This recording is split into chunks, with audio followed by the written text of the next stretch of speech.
Morning student. आज मैं आपको क्रिया पढ़ाऊंगी। उससे पहले मैंने आपको संज्ञा की परिभाषा, सर्वनाम की परिभाषा, उनके प्रकार पढ़ाए थे। आज मैं आपका टॉपिक क्रिया लेती हूँ। क्रिया का अर्थ है करना। क्या है क्रिया का अर्थ? करना। क्रिया के बिना कोई वाक्य पूर्ण नहीं होता, यानी क्रिया के बिना कोई भी वाक्य पूरा नहीं होता है। किसी वाक्य में कर्ता, कर्म तथा काल की जानकारी भी क्रिया पद के माध्यम से ही होती है। हिंदी भाषा की जननी संस्कृत है तथा संस्कृत में क्रिया रूप को धातु कहते हैं। क्या कहते हैं क्रिया को संस्कृत में? धातु। अब धातु हिंदी क्रियापदों का मूल रूप ही धातु है। क्या हुआ? संस्कृत में क्रिया के रूप को क्या कहते हैं? धातु। धातु क्या है? हिंदी क्रियापदों का मूल रूप ही क्या है? धातु। धातु में ना जोड़ने से हिंदी के क्रियापद बनते हैं, जैसे पढ़ प्लस ना, तो क्या हुआ? पढ़ना। उठ प्लस ना, तो उठना आदि। अब क्रिया की परिभाषा क्या है, वो तो मैंने आपको क्रिया का अर्थ बताया कि किस प्रकार क्रिया का अर्थ है। परिभाषा: जिस शब्द से किसी कार्य के करने या होने का बोध होता है उसे क्रिया कहते हैं। फिर से सुनिए। जिस शब्द से किसी कार्य के करने या होने का बोध होता है उसे हम क्या कहते हैं? क्रिया। ठीक, यानी किसी कार्य को करने या उसके करने से हमें जो बात स्पष्ट होती है उसे हम क्रिया कहते हैं। अब क्रिया कितने प्रकार की होती है? क्रिया कर्म के आधार पर, संरचना के आधार पर, काल के आधार पर। चार्ट बना लेंगे। कर्म के आधार पर, संरचना के आधार पर और काल के आधार पर। पहला, कर्म के आधार पर क्रिया मुख्य रूप से यही इम्पोर्टेंट होती है। कर्म के आधार पर क्रिया होती है पहली सकर्मक क्रिया और दूसरी अकर्मक क्रिया। तो पहले हम कर्म के आधार पर क्रिया समझेंगे। कर्म के आधार पर क्रिया क्या होती है? क्रिया के भेद मैंने आपको बताए। कर्म के आधार पर, संरचना के आधार पर, काल के आधार पर। तो पहले हम लेंगे कर्म के आधार पर। कर्म के आधार पर क्रिया क्या है? क्रिया शब्द का फल किस पर पड़ रहा है, वह किसे प्रभावित कर रहा है, इस आधार पर क्रिया जाने वाला भेद कर्म के आधार क्रिया के भेद के अंतर्गत आता है। इस आधार पर क्रिया के प्रमुख दो भेद होते हैं। कर्म के आधार हमने कर्म का आधार समझा। उसके बाद में जो मुख्य रूप बात है वो कौन सी क्रिया है? क्रिया कर्म के आधार पर है सकर्मक और अकर्मक। तो पहले हम लेंगे सकर्मक क्रिया। क्या है? स अर्थात सहित, अतः सकर्मक का अर्थ है कर्म के साथ। सकर्मक का क्या अर्थ हुआ? कर्म के साथ। परिभाषा, क्रिया की परिभाषा: जिस क्रिया का फल कर्ता को छोड़कर कर्म पर पड़े वह सकर्मक क्रिया कहलाती है। फिर से सुनिए। जिस क्रिया का फल कर्ता यानी मुख्य कर्ता को छोड़कर कर्म पर पड़े वह सकर्मक क्रिया कहलाती है। जैसे बच्चा चित्र बना रहा है या गीता सितार बजा रही है, तो किस पर जोर आ रहा है? इस पर कर्म पर, बच्चे पर नहीं, कर्म पर जोर आ रहा है। कर्म क्या है इसमें? चित्र बनाना। यदि प्रश्न किया जाए कि बच्चा क्या बना रहा है तो उत्तर होगा चित्र। कर्म तथा गीत क्या बजा रही है, गीता क्या बजा रही है तो उत्तर होगा सितार। तो यहाँ क्या हुआ, कर्म सितार। चित्र क्या हुआ, कर्म, क्योंकि इसमें क्या है, जिस क्रिया का फल कर्ता को छोड़कर कर्म पे पड़े, यानी कर्ता क्या है, कौन, मुख्य कोई व्यक्ति, यानी कर्ता आप या मैं, कोई भी। तो हम जो कार्य संपादित कर रहे हैं उसको कर्म का प्रभाव उस पर पड़ता है। तो सकर्मक क्रिया की परिभाषा में आपको क्या समझना है, जिस क्रिया का फल कर्ता को छोड़कर कर्म पर पड़े वह सकर्मक क्रिया कहलाती है। ठीक, तो आपको सकर्मक क्रिया की परिभाषा याद करनी है। कर्म के आधार पर सकर्मक और अकर्मक। अब सकर्मक में कर्म पर प्रभाव पड़ता है और अकर्मक में हम समझते हैं। अब सकर्मक क्रिया के भी दो भेद होते हैं। सकर्मक क्रिया के क्या होते हैं, दो भेद, एक कर्मक और द्विकर्मक। एक कर्मक का मतलब एक ही कर्म चलता है और द्विकर्मक में क्या होता है, दो कर्म चलते हैं। तो पहले आइए हम समझते हैं एक कर्मक क्रिया। जिस वाक्य में क्रिया के साथ एक कर्म प्रयुक्त हो उसे एक कर्मक क्रिया कहते हैं। जैसे माँ अखबार पढ़ रही है, तो इसमें माँ अखबार ही पढ़ रही है। ध्यान से सुनिए बच्चों, सिर्फ इसमें एक ही क्रिया हो रही है, तो इसमें क्या हुआ, एक कर्मक क्रिया में एक ही कर्म हो रहा है, माँ अखबार पढ़ रही है। यदि माँ के द्वारा एक ही कर्म पढ़ना ही हो रहा है। अब द्विकर्मक क्रिया समझेंगे। द्विकर्मक क्रिया का मतलब है दो कार्य एक साथ संपादित होना।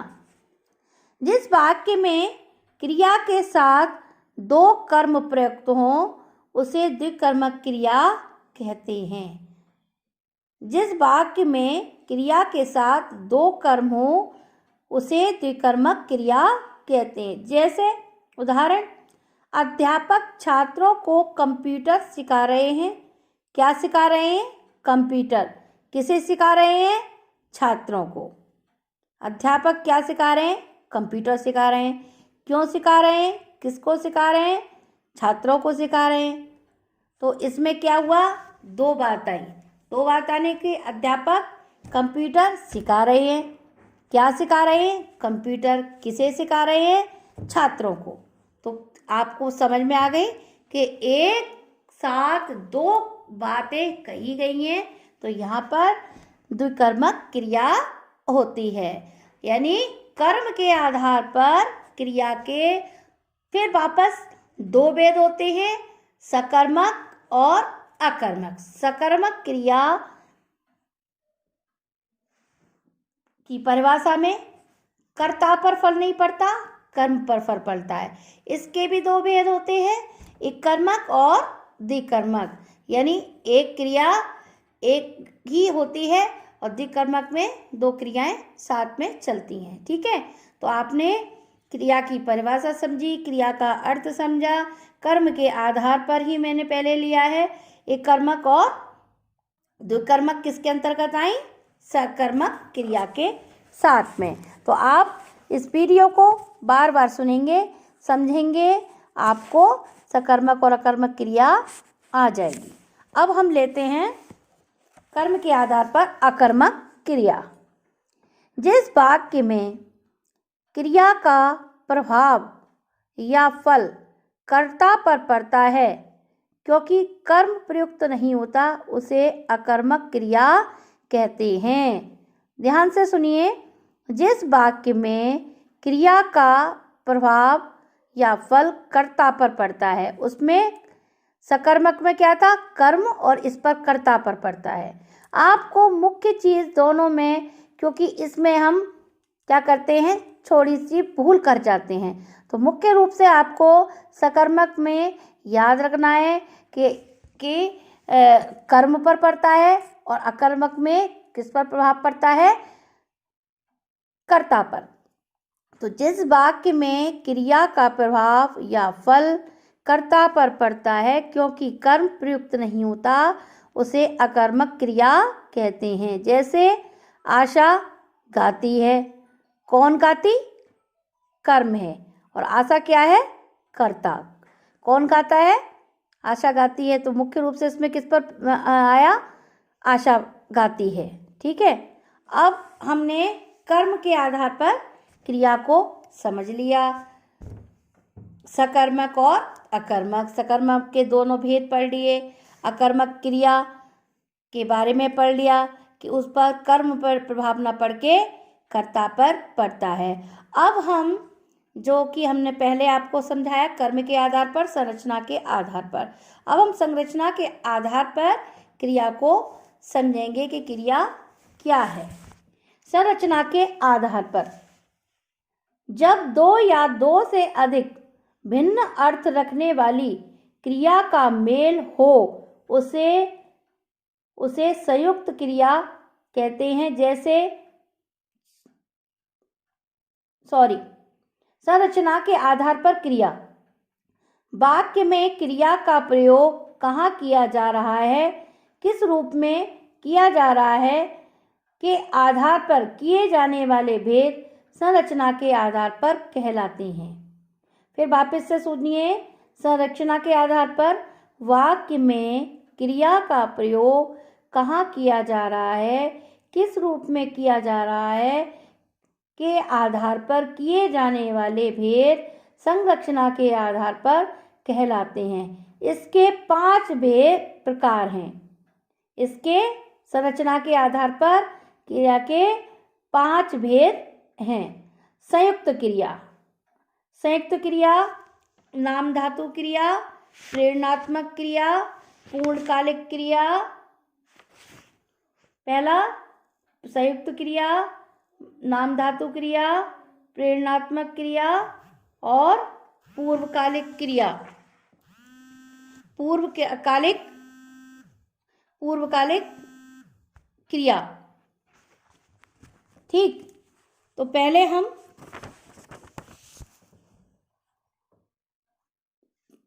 संयुक्त क्रिया को समझते हैं। संयुक्त क्रिया, जब दो या दो से अधिक भिन्न अर्थ रखने वाली क्रियाओं का मेल हो, उसे संयुक्त क्रिया कहते हैं। जब दो या दो से अधिक भिन्न अर्थ रखने वाली क्रिया का मेल हो, उसे संयुक्त क्रिया कहते हैं। जैसे अतिथि आ गए, स्वागत करो। इस वाक्य में आ गए मुख्य क्रिया है तथा स्वागत करो सहायक क्रिया है। इस प्रकार मुख्य एवं सहायक क्रिया दोनों का संयोग है, अतः इसे संयुक्त क्रिया कहते हैं। मुख्य क्रिया के साथ सहायक क्रियाएं एक से अधिक भी हो सकती हैं। अब नाम धातु क्रिया लेते हैं। संज्ञा, सर्वनाम, विशेषण, शब्द जब धातु की तरह प्रयुक्त होते हैं, उन्हें नाम धातु कहते हैं। यानी कोई ना कोई नाम अवश्य दिया जाता है। संज्ञा, सर्वनाम, विशेषण, शब्द जब धातु की तरह प्रयुक्त होते हैं, उन्हें क्या कहते हैं? नाम धातु कहते हैं। और इन नाम धातु शब्दों में जब प्रत्यय लगा कर क्रिया का निर्माण किया जाता है, तब ये शब्द नाम धातु क्रिया कहलाते हैं। जैसे हाथ क्या है? संज्ञा। हथिया क्या है? नाम धातु। हथियाना क्या हुआ? क्रिया। सूखा विशेषण, सूखा नाम धातु और सुखाना क्या हुआ? क्रिया। अब लेते हैं हम संरचना के आधार पर ही प्रेरणात्मक क्रिया। प्रेरणात्मक आपको पता चल रहा है, प्रेरणा देने से संबंधित। जब कर्ता स्वयं कार्य का संपादन न कर किसी दूसरे को करने के लिए प्रेरित करे या करवाए उसे प्रेरणात्मक क्रिया कहते हैं। प्रेरणात्मक क्रिया जब कर्ता स्वयं कार्य का संपादन न कर किसी दूसरे को करने के लिए प्रेरित करे या करवाए उसे प्रेरणात्मक क्रिया कहते हैं। ठीक है। जैसे सरपंच ने गांव में तालाब बनवाया, तो सरपंच ने तालाब नहीं बनवाया, सरपंच ने क्या करा, प्रेरणा दी और तालाब कारीगरों से बनवाया। इसमें सरपंच ने स्वयं कार्य नहीं किया है। ठीक है, आपको समझ में आ रहा है। प्रेरणा के द्वारा किसी को प्रेरणा, जैसे आपने मकान बनवाया तो आपने थोड़ी ना मकान बनवाया, मकान आपने मजदूरों मिस्त्रियों के साथ में बनवाकर तैयार किया, तो इसमें क्या है, प्रेरणा दी जाती है। ठीक है। अब है पूर्णकालिक क्रिया। जब किसी वाक्य में दो क्रियाएं प्रयुक्त हुई हों, जब किसी वाक्य में दो क्रियाएं प्रयुक्त हुई हों तथा उनमें से एक क्रिया दूसरी क्रिया से पहले संपन्न हुई हो, तो पहले संपन्न होने वाली क्रिया पूर्णकालिक क्रिया कहलाती है। क्या समझे? जब किसी वाक्य में दो क्रियाएं, जब किसी वाक्य में दो क्रिया एक साथ हों तथा उसमें से एक क्रिया दूसरी क्रिया से पहले खत्म हो जाती है, संपन्न हो जाती है, तो पहले संपन्न होने वाली क्रिया को पूर्णकालिक क्रिया कहते हैं। आया आपकी समझ में? जब किसी वाक्य में एक साथ दो क्रिया प्रयुक्त होती हैं, फिर पहली क्रिया समाप्त होकर दूसरी शुरू हो जाती है, दूसरी क्रिया पहले संपादित हो जाती है, तो पहले वाली क्रिया को पूर्वकालिक क्रिया कहते हैं। ठीक है। जैसे इन क्रियाओं पर लिंग, वचन, काल आदि का कोई प्रभाव नहीं पड़ता, विशेषण के रूप में भी यह प्रयुक्त होती हैं। मूल धातु में कर लगाने के सामान्य क्रिया को पूर्णकालिक क्रिया का रूप दिया जा सकता है।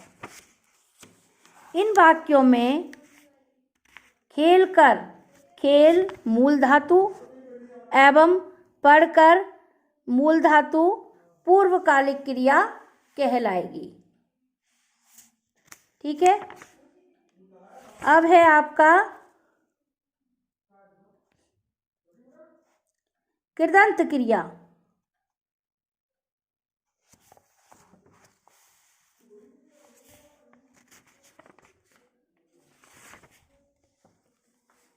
अब हम लेते हैं काल के आधार पर क्रिया। काल के आधार पर क्रिया कौन सी है? जिस काल में क्रिया संपन्न होती है उसके अनुसार क्रिया के तीन भेद होते हैं। काल के आधार पर क्रिया, तो मैंने आपको सबसे पहले कर्म के आधार पर पढ़ाई, फिर आपको संरचना के आधार पर जो मुख्य आती हैं उनके आधार पर संयुक्त नाम धातु, प्रेरणात्मक और पूर्वकालिक क्रिया पढ़ाई। उसके बाद में जो मुख्य रूप थे तीन प्रकार, कर्म और संरचना और काल। तो अब हम काल के आधार पर क्रिया पढ़ते हैं कि काल के आधार पर क्रिया क्या होती है। जिस काल में क्रिया संपन्न होती है उसके अनुसार क्रिया के तीन भेद होते हैं। पूर्वकालिक क्रिया, वर्तमान कालिक क्रिया, भविष्यकालिक क्रिया। काल आपके टेंस।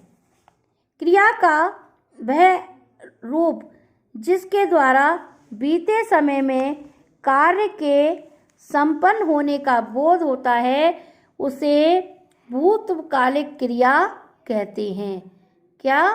क्रिया का वह रूप जिसके द्वारा बीते समय में कार्य के संपन्न होने का बोध होता है, पूर्वकालिक क्रिया कहलाती है। जैसे वह विदेश चला गया। कहाँ विदेश चला गया?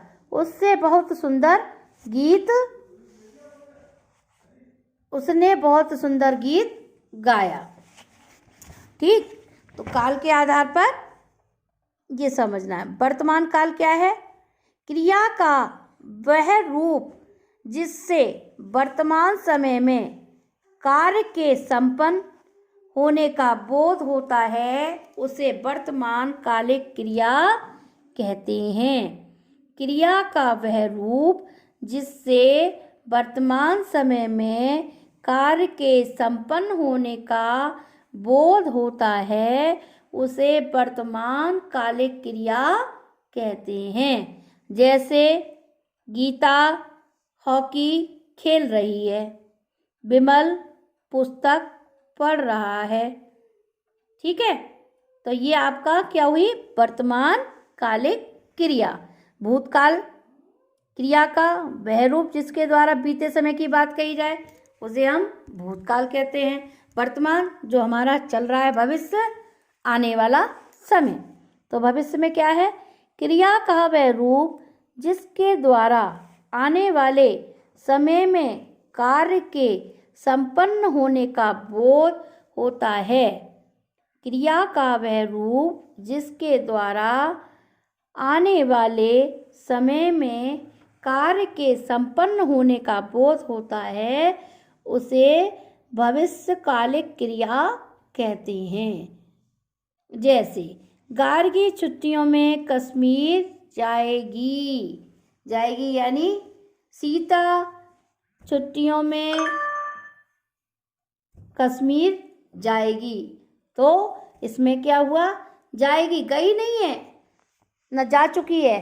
भविष्य में कब जाए इसका पता नहीं। दिनेश निबंध प्रतियोगिता में भाग लेगा, या रमेश निबंध प्रतियोगिता में भाग लेगा। कब लेगा? कोई तिथि इसमें निश्चित नहीं है। तो काल के आधार पर आपने समझा भूतकालिक क्रिया, वर्तमान कालिक क्रिया, भविष्यकालिक क्रिया। फिर वापस से मैं आपको क्रिया को और समझाती हूँ। क्रिया जिस शब्द से किसी कार्य के करने या होने का बोध होता है, उसे हम क्रिया कहते हैं। ठीक है, क्रिया के भेद हमने आपको बताए, कर्म के आधार पर, संरचना के आधार पर, काल के आधार पर। काल के आधार पर क्रिया हमने आपको बताई सकर्मक और आकर्मक। सकर्मक क्रिया में किस पर जोर पड़ता है? कर्म पर। सकर्मक क्रिया पर किस पर जोर पड़ता है? सकर्मक पर जोर पड़ता है कर्म पर। जिस क्रिया का फल कर्ता को छोड़कर कर्म पर पड़े, वह सकर्मक क्रिया कहलाती है। ठीक है, ठीक। फिर उसके बाद में कर्म के आधार पर ही सकर्मक हो गई। सकर्मक के भी दो भेद हमने बताए आपको। एक कर्मक जिसके अनुसार एक ही कर्म चले, द्विकर्मक में दो कर्म साथ साथ चलें। ठीक है, अब उसके बाद में हम लेते हैं अकर्मक क्रिया। जिस वाक्य में क्रिया का प्रभाव या फल कर्ता पर पड़ता है, सकर्मक पर, कर्म पर, और अकर्मक में कर्ता पर पड़ता है, उसे अकर्मक क्रिया कहते हैं। ठीक है, अब संरचना के आधार पर कौन कौन सी क्रिया हैं? संयुक्त क्रिया। संयुक्त क्रिया, एक क्रिया के साथ में दूसरी क्रिया जुड़ जाती है, संयुक्त क्रिया। नाम धातु क्रिया, किसी ना किसी का नाम अवश्य आता है। संज्ञा, सर्वनाम, विशेषण शब्द जब धातु की तरह प्रयुक्त होते हैं, उन्हें नाम धातु क्रिया कहते हैं। ठीक है, फिर प्रेरणात्मक क्रिया, जब कर्ता स्वयं कार्य का संपादन ना कर किसी दूसरे को करने के लिए प्रेरित करता है, उसे प्रेरणात्मक क्रिया कहते हैं। फिर उसके बाद में पूर्वकालिक क्रिया, जब किसी वाक्य में दो क्रियाएं प्रयुक्त हों तथा उसमें एक क्रिया दूसरी क्रिया के साथ में संपन्न हुई हो उसे हम पूर्णकालिक क्रिया कहते हैं। ठीक है, फिर हमने आपको बता दिया अभी लास्ट में काफ़ी अच्छी तरीके से, दोबारा आपको रिपीट किया है क्योंकि ग्रामर में आपको बोर्ड पर हम आमने सामने नहीं है, इसलिए बार बार आपको रिपीट कर मैं समझा रही हूँ। आप ऑडियो को सुनेंगे तो आपको बार बार अभ्यास करेंगे, आपको समझ में आ जाएगा। काल के आधार पर भूतकालिक क्रिया, वर्तमानकालिक क्रिया, भविष्यकालिक क्रिया, तीनों ही आपको मैंने बता दी। बच्चों, आपको क्रिया की परिभाषा, क्रिया का अर्थ, क्रिया के भेद का एक कॉपी पर चार्ट बनाना है। उसमें आपको कर्म के आधार पर, संरचना के आधार पर, काल के आधार पर, फिर कर्म के आधार पर आता है सकर्मक, अकर्मक, और सकर्मक और अकर्मक के भी दो भेद हैं। कौन से? एक कर्मक और द्विकर्मक, ये आपको करने हैं। फिर आपको संरचना के आधार पर भी करने हैं। संरचना के आधार पर आपका संयुक्त क्रिया, नाम धातु क्रिया, प्रेरणात्मक क्रिया, पूर्वकालिक क्रिया और कृदंत क्रिया, ये आपको करनी है। और काल के आधार पर भूतकालिक क्रिया, वर्तमानकालिक क्रिया, भविष्यकालिक क्रिया आपको करने हैं। फिर इसके आपको भेद करने हैं, याद करने हैं, उदाहरण दे देकर आपको समझना है। बच्चों, उससे पहले मैंने आपको संज्ञा, सर्वनाम की परिभाषा और उनके प्रकार समझाए थे, आप लोगों ने समझ लिए होंगे। आप अपना होमवर्क ऐप पर जो भी कार्य कराया आपको जाता है सेंड करें, नहीं आपकी अटेंडेंस शॉर्ट हो जाएगी। आप अपना काम जल्दी से जल्दी करके सबमिट ऐप पर कराइए। धन्यवाद।